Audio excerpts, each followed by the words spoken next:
물건을 구입할 능력만 유량이 반비례 관계에 있다는 원리를 말하며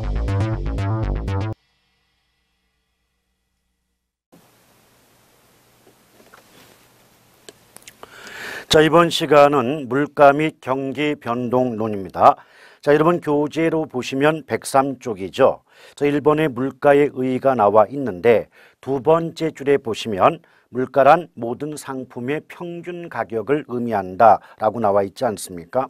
자, 근데 우리가 이미 알고 계신 것처럼 물가가 지속적으로 상승하는 현상을 인플레이션이다 라고 볼 수가 있는데 물가가 계속해서 오르게 되면 반대로 돈 가치, 즉 화폐 가치는 지속적으로 하락할 수밖에 없지 않겠습니까? 바로 이 점 때문에 물가와 화폐 가치는 반비례 관계에 있다라고 볼 수가 있겠죠.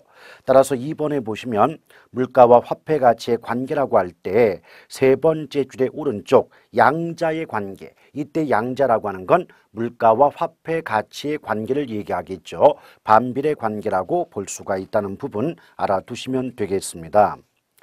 자, 그 다음 뒷장을 넘겨보시면 인플레이션의 영향이라고 해서 부와 소득의 불공평한 재분배, 경제 성장의 둔화, 국제 수지의 악화라는 제목이 나와 있지 않습니까? 자, 내용은 참고 삼아 가볍게 읽어보시되 제목 정도만 알아두시면 충분하겠고요. 우리가 보통 인플레이션의 반대는 디플레이션이라고 말하죠. 물가의 지속적인 하락 현상을 디플레이션이다 라고 볼 수가 있고요. 또 물가와 실업률이 동시에 증가하는 현상을 스태그플레이션이다 라고 볼 수가 있는데 바로 작년 27회 기출문제에서 바로 스태그플레이션을 물어본 적이 있습니다. 그래서 물가가 오를 때 실업률도 함께 증가하는 현상을 스태그플레이션이라고 보시면 되겠고요. 자, 오른쪽 넘어오시면 105쪽에 경기 변동론이라고 나와 있는데요. 결국은 이 경기 변동이라고 하는 건 어떤 경제 활동의 수준 또는 상태가 계속적으로 변동하는 현상을 경기 변동이다라고 볼 수가 있겠습니다. 또는 경기가 상승과 하강을 반복하는 현상을 경기 변동이다라고 볼 수도 있겠죠. 근데 두 번째 글에 그 그림이 하나 나와 있지 않습니까? 자, 그림에서 보면 일반 경기 변동은 호황, 후퇴, 불황, 회복의 네 국면을 주기적으로 순환하는 모습을 보이게 되는데요. 그림에서 호황 중에서도 가장 높은 점을 정점, 불황 중에서도 가장 낮은 점을 저점이라고 하지 않습니까? 우리가 보통 바닥을 쳤다고 하는 부분이 바로 저점인데요. 이때 호황의 정점과 불황의 저점 사이의 높이 차이를 경기 변동의 진폭이다라고 볼 수가 있겠고요. 더불어 호황에서 출발하여 불황, 후퇴, 회복을 거쳐서 또 다른 호황이 나올 때까지 걸리는 시간적 격차를 경기 변동의 주기다라고 볼 수가 있겠습니다. 또 3번에 보면 주기에 따라서 경기 변동을 구분하고 있는데요.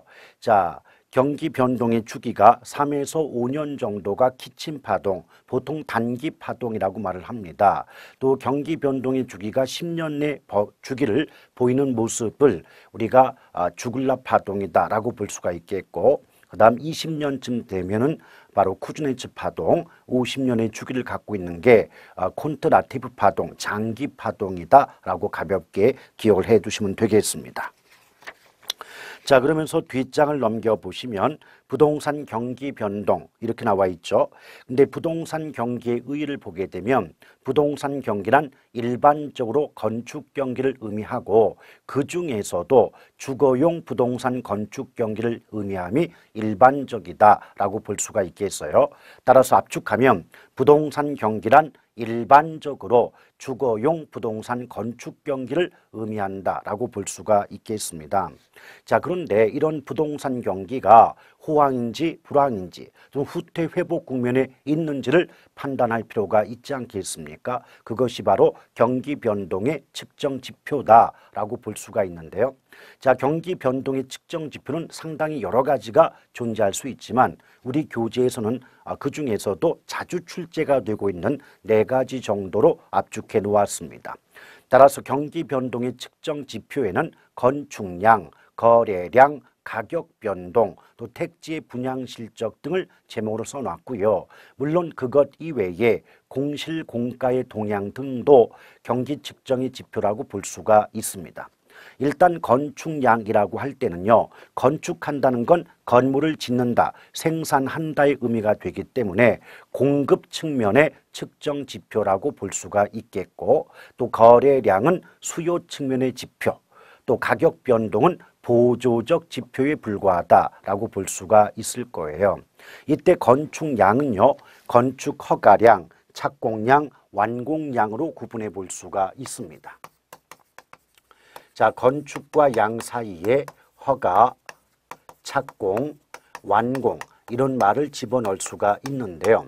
상식적으로도 건축 허가 건수가 늘어난다고 해서 곧바로 착공으로 이어지는 건 아니겠지만 앞으로 장래에 건축량이 증가할 것으로 예측은 할 수가 있지 않습니까? 이처럼 미래의 경기를 예측하는 지표를 선행지표다라고 볼 수가 있겠고, 착공한다는 건 현재 시점에서 건물을 짓고 있다는 의미가 되기 때문에 이처럼 현재의 경기를 측정하는 지표를 동행지표라고 말해요. 또 완공량이라고 하는 건 이미 지어진 양을 가지고 과거의 부동산 경기가 어떠했다라고 측정할 수가 있지 않습니까? 이처럼 과거의 경기를 측정하는 지표를 후행지표다라고 볼 수가 있다는 겁니다. 아시겠죠? 또한 가격 변동을 보조적 지표라고 하는데요. 보조적 지표의 의미는 뭐냐면 가격의 상승 하락, 즉 가격의 변동만을 가지고 부동산 경기가 좋다, 나쁘다라고 단정할 수가 없다는 의미가 됩니다. 예를 들면 특정 지역에 투기 붐이 발생해서 그 지역의 부동산 가격이 급속히 상승한다고 할지라도 부동산의 거래가 한산하다면, 즉 거의 이루어지지 않는다면 단순히 가격의 상승만을 가지고 그 지역의 부동산 경기가 좋다, 호황이다라고 단정할 수는 없지 않냐 이 말입니다. 이와 관련하여 우리 기출문제에선 이런 지문이 등장한 바가 있죠. 부동산 가격이 오른다고 하여 부동산 경기가 좋다고 말하는 것은 이론적으로 옳지 않다. 이런 식의 문장이 나온 바가 있습니다. 옳은 지문이죠. 자, 그 정도 가볍게 알아두시면 되겠고요. 그 다음 이 3번에 보면 일반 경기와 부동산 경기의 상호 관계가 나와 있고, 이것은 다른 말로 부동산 경기 변동의 특징이다라고 볼 수가 있는데, 일단 가로 1번에 보면 부동산 경기의 주기는 오른쪽 일반 경기의 주기보다 길다는 말이 나오지 않습니까? 뭐 몇 배 더 길다 이런 말은 필요가 없고요. 일단 부동산 경기는 그 주기가 일반 경기보다 길다는 정도만 알아두시면 되겠어요. 또 가로 2번을 보시면 일반 경기 변동, 부동산 경기 변동은 일반 경기 변동에 비해서 정상은 높고 계곡이 깊다, 즉 진폭이 크다는 걸 의미하고 있습니다. 따라서 가로 1번과 2번을 압축해 보면 부동산 경기는 일반 경기보다 주기는 길고 진폭은 크다라고 기억하시면 되는데, 주기가 길다는 것은 부동산 경기는 한 번 호황이었다가 또 다른 호황이 나올 때까지 오랜 시간이 걸린다는 의미가 될 것이고, 또 부동산 경기의 진폭이 크다는 것은 부동산 경기는 호황, 좋을 때와 불황, 나쁠 때의 격차가 크다는 것을 의미하고 있다라고 보시면 되겠어요. 또한 가로 3번에 보면 부동산 경기는 그 순환 국면이 불규칙적이고 비주기적이다라고 볼 수가 있는데, 따라서 부동산 경기라는 말이 나왔을 때 문장 속에 규칙적이다, 주기적이다, 뭐 명백하다, 일정하다 이런 말이 붙으면 그 문장은 틀릴 수밖에 없습니다. 부동산 경기는 불규칙적이고 불명확하며 비주기적인 순환의 모습을 보이는데요. 이건 결국 그만큼 부동산 경기의 예측이 어렵다는 것을 의미하는 표현이다라고 보시면 되겠어요. 자, 그 다음 또 4번에 보면 부동산 경기의 그 마지막 줄, 부동산 경기의 변동 양상은 지역마다 다르게 나타나는 게 일반적이라는 것. 그래서 부동산 경기라고 나올 때 지역마다 동일하다, 유사하다, 또는 같은 모습을 보인다. 이런 식의 문장은 성립할 수 없다는 점 기억해 둘 필요가 있겠습니다. 자, 뒷장을 넘겨보시면은요. 지금 가로 9번에 보면 부동산 경기는 회복은 느리고 후퇴는 빠른 우경사 비대칭 구조를 보인다. 이렇게 말이 나오는데요. 결국 부동산 경기는 한 방에 훅 간다는 의미가 돼요. 그리고 다시 좋아질 때까지 오랜 시간이 걸린다는 의미를 담고 있더라 이 말입니다. 자, 그 다음 4번 부문별 부동산 경기와 일반 경기의 상호 관계라고 나와 있는데요. 이 부분을 압축하면 이렇게 돼요. 자, 일반 경기 변동과 주거용 부동산 건축 경기 그리고 상공업용 부동산 건축 경기와의 상호 관계를 비교해 보면 일반 경기와 주거용 부동산 경기는 상호 반비례, 즉 역행의 관계에 있다고 볼 수 있고요. 또 일반 경기와 상공업용 부동산 건축 경기는 비례, 즉 동행 관계에 있다라고 볼 수가 있겠습니다.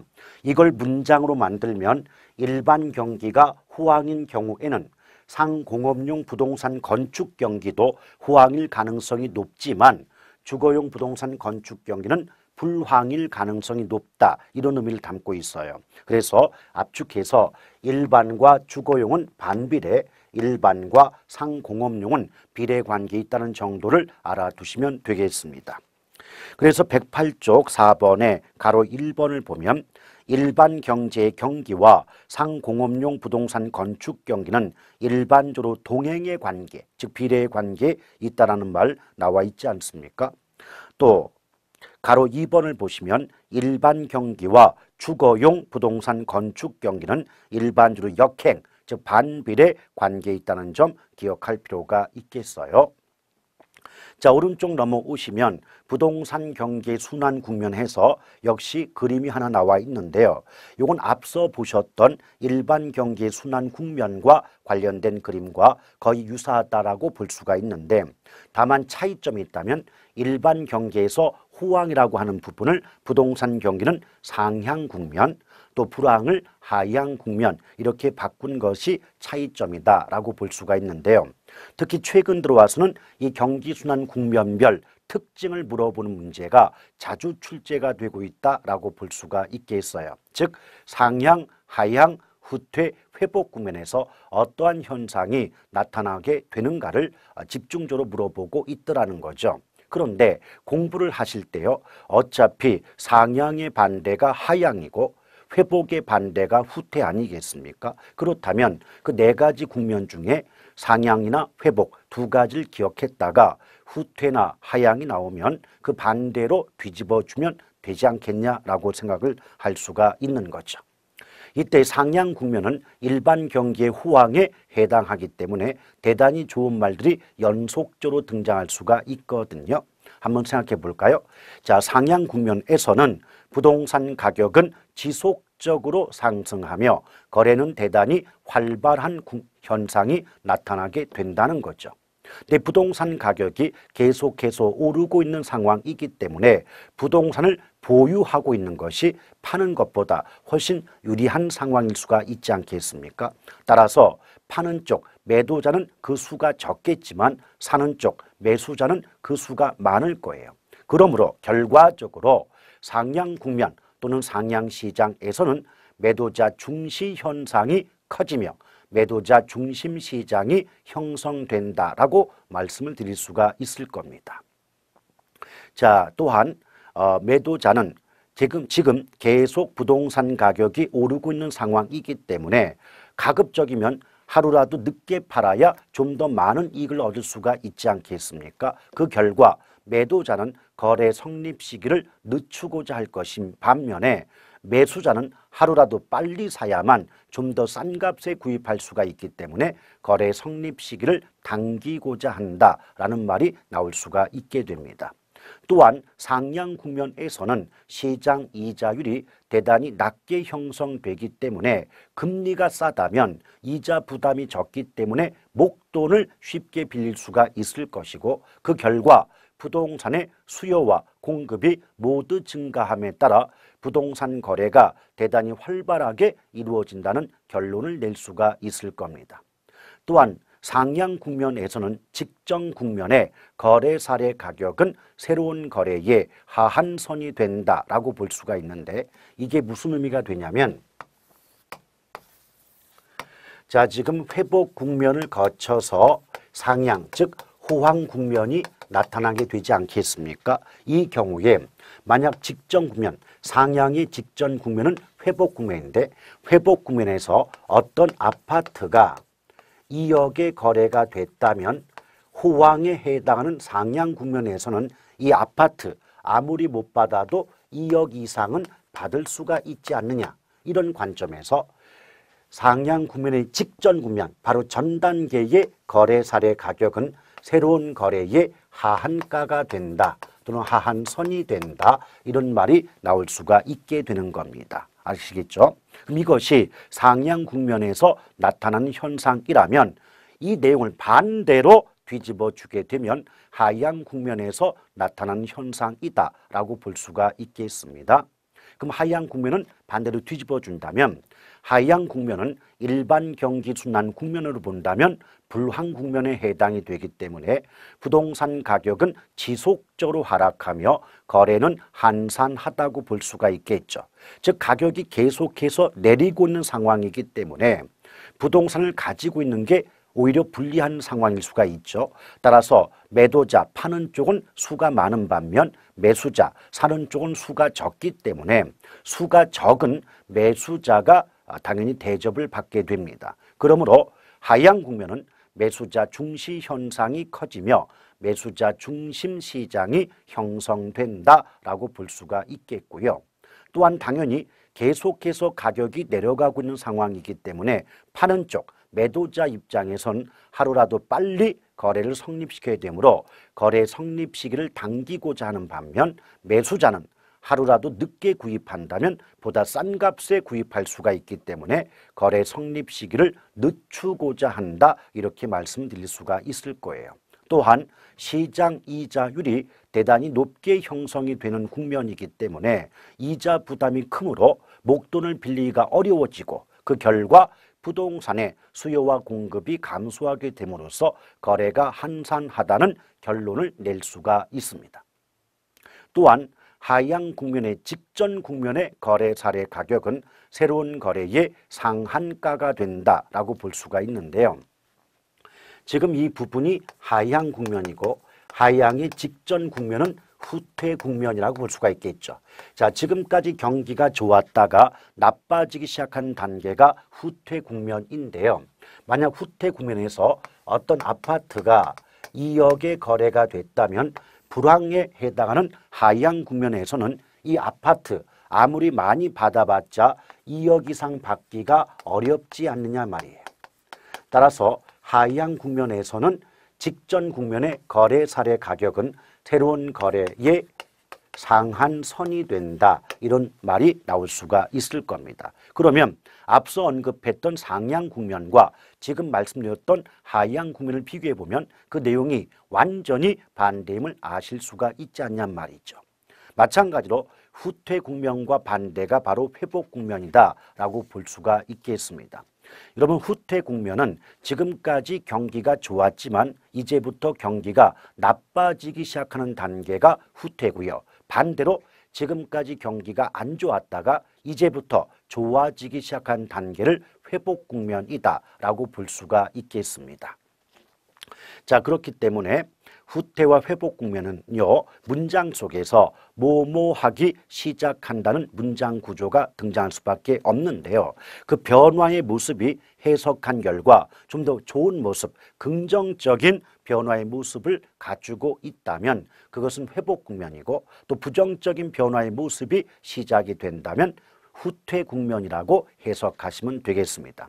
단적인 예로 주택의 재고량이 증가하기 시작한다라고 말이 나온다면 그만큼 주택이란 물건이 이제 팔리지 않기 시작했다는 의미가 되기 때문에 경기가 나빠지기 시작하는 국면으로서 후퇴 국면을 의미한다라고 볼 수가 있겠죠. 또한 시장 이자율이 상승하기 시작한다라고 한다면 금리가 상승하기 시작하면 이자 부담이 커지기 때문에 목돈을 빌리기가 어려워지고 수요 공급이 감소함에 따라서 부동산의 거래가 줄어들기 시작하는 후퇴 국면에 해당이 된다라고 볼 수가 있겠죠.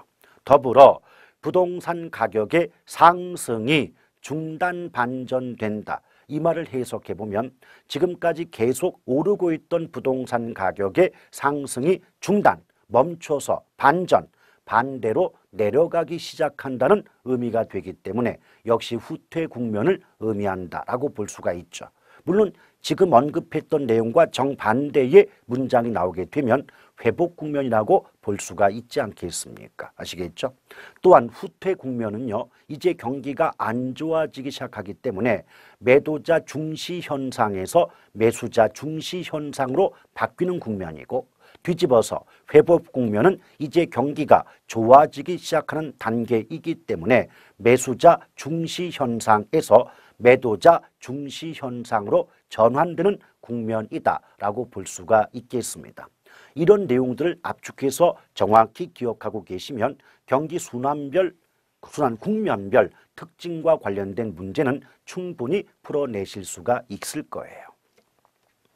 자, 그런 내용들이 지금 109쪽과 110쪽에 걸쳐서 쭉 서술되어 있기 때문에 쭉 읽어보시면 지금 함께 학습했던 내용들이 모두 포함되어 있음을 확인하실 수가 있을 겁니다. 자, 그 다음 이제 오른쪽 아래에 보면 111쪽이 나오는데요. 자, 111쪽에 거미집 모형이라고 나와 있습니다. 근데 거미집 모형은 어떤 의미가 되냐면 에치켈이라는 학자에 의해서 주장된 이론이거든요. 근데 우리가 배웠던 내용 중에 하나가 뭐냐면 수요와 공급이 일치하지 않는 상태를 불균형이다라고 배운 바가 있고, 또 수요와 공급이 일치하는 상태를 균형이라고 배우신 바가 있지 않습니까? 그래서 거미집 이론은 불균형 상태에서 균형 상태를 찾아 이동하는 움직임에 중점을 두었기 때문에 움직일 동자를 써서 동태적 이론이다 라고 성격을 파악해 볼 수가 있고요. 또 불균형 상태에서 균형을 찾아 이동하는 모습이 거미집과 비슷하다라고 해서 붙여진 명칭이 거미집 이론이다 라고 볼 수가 있겠습니다. 그런데 이 이론이 전에는 농수축산물에 적용되어 왔지만 오늘날에는 건물을 비롯한 부동산에 적용이 된다라고 볼 수가 있거든요. 그 이유가 있습니다.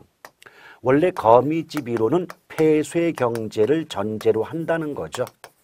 자, 폐쇄 경제라고 하는 건 다른 지역이나 국가와 교류가 없는 상태를 전제로 하는 개념이 되지 않겠습니까? 이럴 때 농수축산물은 오늘날에는 국가 간의 교역이 대상이 되고 있지만 부동산은 부동성, 그 위치가 고정되어 있다는 특성 때문에 비록 부동산 시장이 개방된다 할지라도 다른 나라나 다른 지역과 교류가 없는 폐쇄 경제의 전제가 충족될 수가 있다는 거죠.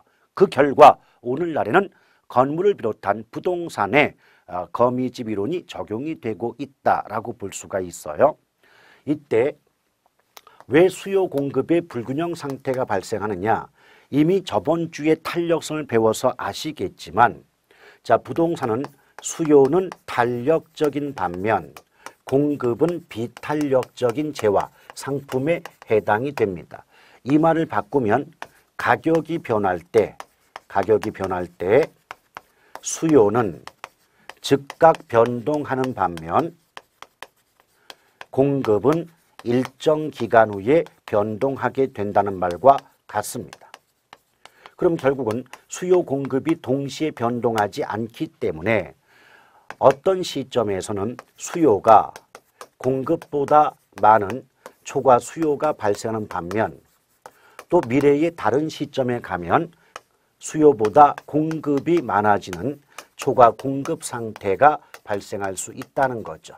그럼 초과 수요든 초과 공급이든 수요 공급이 일치하는 상태가 아니기 때문에 불균형이라고 볼 수가 있는 거고, 이것이 점점 시간이 흘러가면서 수요 공급의 격차가 줄어들다가 장래의 어느 시점에 가면 수요와 공급이 일치하는 균형 상태가 되더라 이 말입니다. 아시겠죠?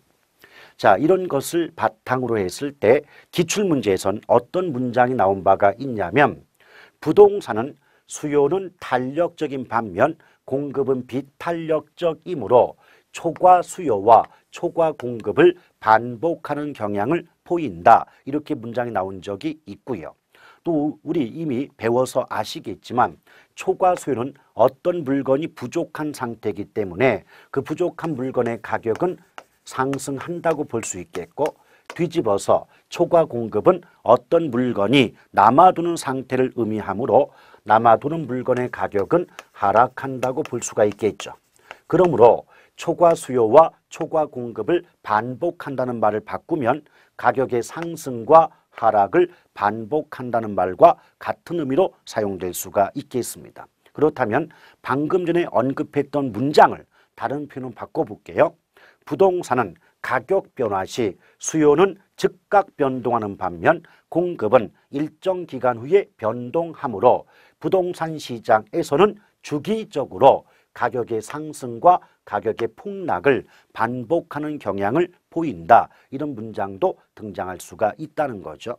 또한 우리 기출문제에서는 수요와 공급의 위치를 바꿔서 틀리게 만든 적도 있더라는 겁니다. 즉 수요는 즉각 변동한다고 해야 되는데 일정 기간 후에 변동한다. 또 공급은 일정 기간 후에 변동한다고 해야 되는데 즉각 변동한다고 함으로써 틀렸던 기출문제도 존재하고 있다는 겁니다. 아시겠죠? 또한 이 거미집 이론의 유형은요, 그게 세 가지인데요. 자, 수렴형, 발산형, 그리고 순환형, 세 가지 형태로 구분을 해볼 수가 있어요. 근데 수렴형이 되기 위해서는 탄력성을 비교해 보게 되면 수요 탄력성이 공급 탄력성보다 클 때 수렴한다라고 볼 수가 있겠거든요. 이걸 압축하면 수요가 탄력적인 경우 수렴한다라고 해서 수탄수라고 암기법을 이용할 수가 있습니다. 또 수렴의 반대가 발산이기 때문에 그 요건이 정반대가 되거든요. 즉 수요 탄력성보다 공급 탄력성이 클 때 발산한다라고 보거든요. 따라서 이걸 암기법을 이용하면 공급이 탄력적인 경우 발산한다 해서 공탄발이라고 볼 수가 있겠어요. 또 순환형은요, 수렴도 아니고 발산도 아니기 때문에 수요와 공급의 탄력성 값이 같다라고 보시면 돼요. 그래서 수요 공급의 탄력성이 같은 값이 나오면 순환형이 답이 되는 거고, 수요 탄력성 값이 공급 탄력성보다 크게 나오면 수렴, 반대로 공급 탄력성 값이 수요 탄력성 값보다 크게 나오면 발산형으로 정답을 고르시면 되겠습니다. 아시겠죠? 물론 우리가 지난주에 배운 것처럼 탄력성의 크기와 곡선의 기울기 값은 반비례, 즉 반대의 모습을 보이거든요. 그래서 만약 곡선의 기울기 값이 나온다면 오히려 수요 곡선 기울기 값보다 공급 곡선 기울기 값이 클 때 수렴한다, 이런 말이 나올 수가 있을 거예요. 그 핵심은 뭐라고요? 탄력성의 크기와 곡선의 기울기는 반비례, 서로 반대의 모습을 보인다는 겁니다. 그러니까 수요 쪽이 탄력성이 크다면 곡선의 기울기 값은 반대로 공급 곡선의 기울기 값이 크게 나타난다라고 볼 수가 있겠습니다. 자, 그래서 거미집 이론에 보게 되면 지금 두 번째 줄에 에치켈에 의해 주장된 이론이라고 나와 있고, 균형점을 찾아 이동하는 모습이 거미집 모양과 비슷해서 거미집 이론이라고 한다는 말 나와 있지 않습니까? 또한 네 번째 줄의 오른쪽을 보면 농수축산물과 건물 등의 부동산이 여기에 해당한다라고 했고, 마지막 줄의 오른쪽 보면 폐쇄 경제를 전제로 한다고 나와 있지 않냐 이 말입니다. 자, 또한 뒷장을 넘겨보시면 2번에 기본 가정이라고 했을 때, 자, 가격이 변동하면 수요는 즉각 영향을 받지만 공급은 일정 기간 후에 변동한다라고 나와 있고요. 또 가로 2번에 부동산 시장에서는 주기적으로 수요 초과와 공급 초과가 반복이 되고 그 결과 가격의 폭등과 폭락을 반복하는 경향을 보인다는 말이 나와 있습니다. 자, 그리고 가로 3번에 보면 공급자는 미래 가격에 대한 예상 능력이 결여되어 있음을 전제로 합니다.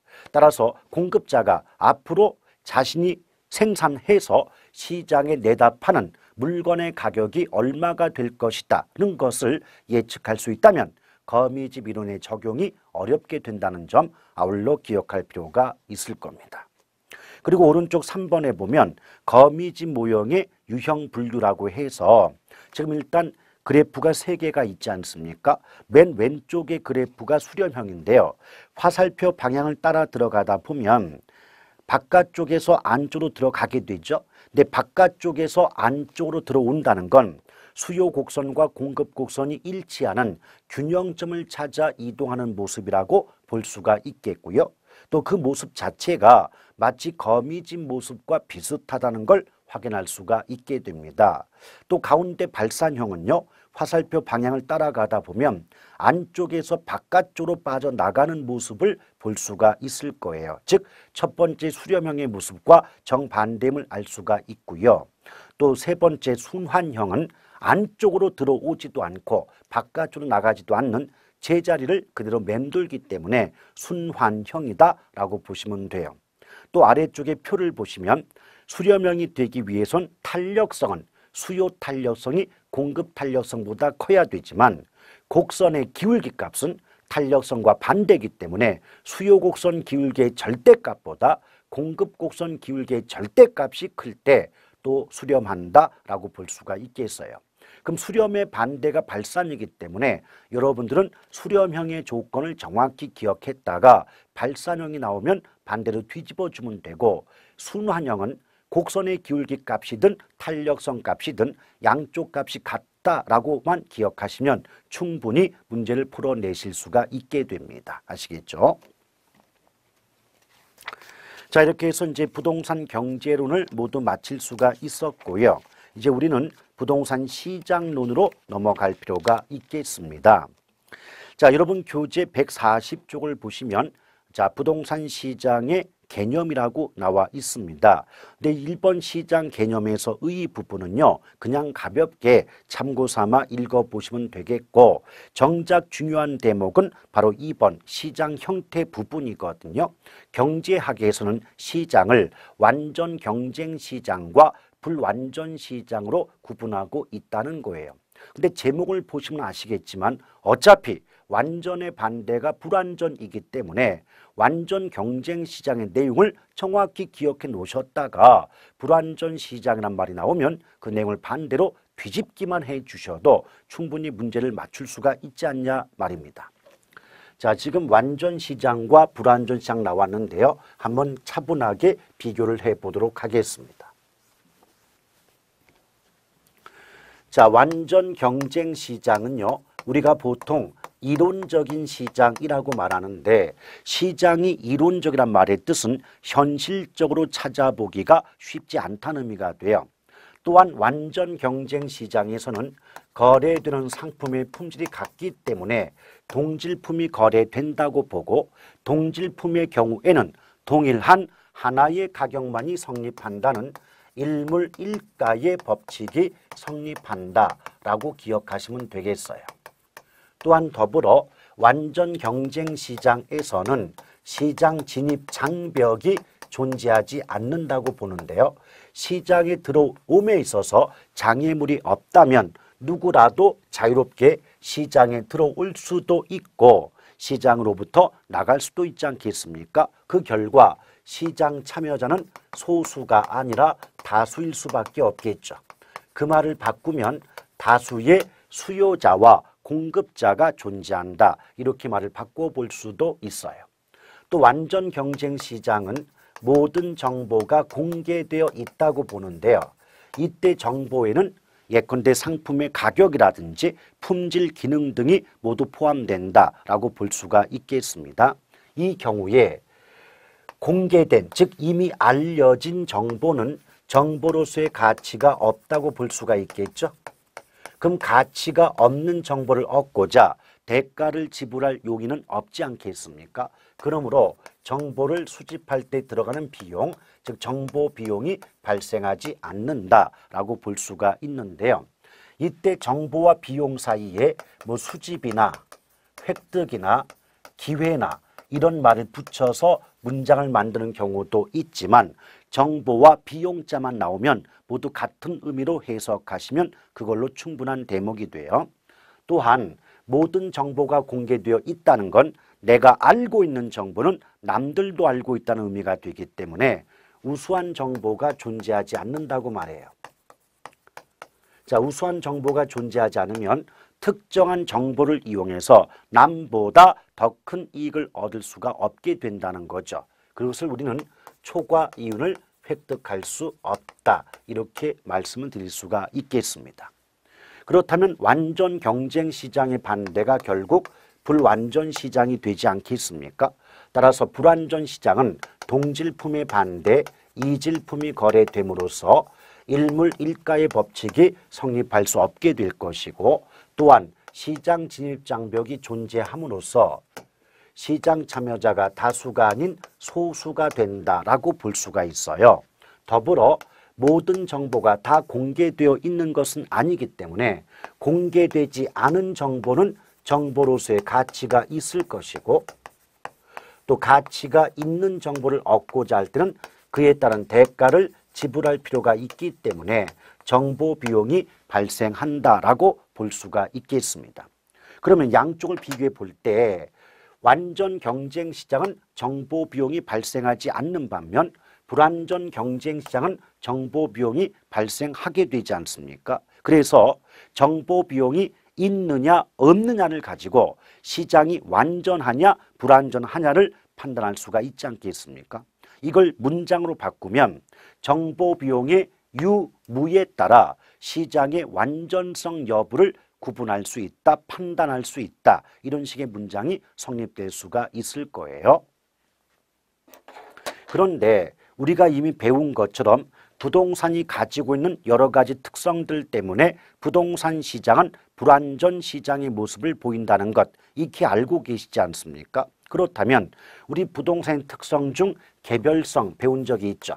개별성 때문에 부동산 상품은 저마다 다른 이질품이고 따라서 부동산 시장은 일물일가의 법칙이 성립하지 않게 되죠.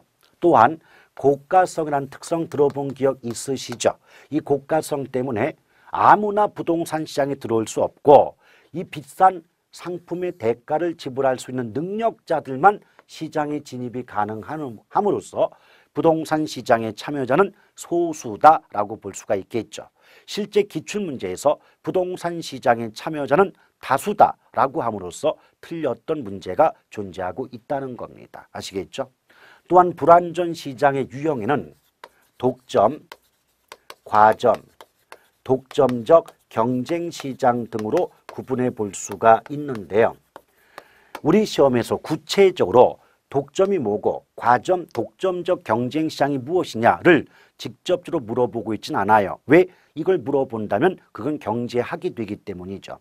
따라서 여러분들께서는 그냥 독점, 과점 또는 묶었을 때 독과점 이런 말 나오면 불완전 시장이구나 이 정도로 보시고 문제 푸시면 되겠습니다. 자, 시장의 형태까지 구분을 해봤고요. 자, 부동산 시장의 의의부터는 다음 시간으로 이어가도록 하겠습니다.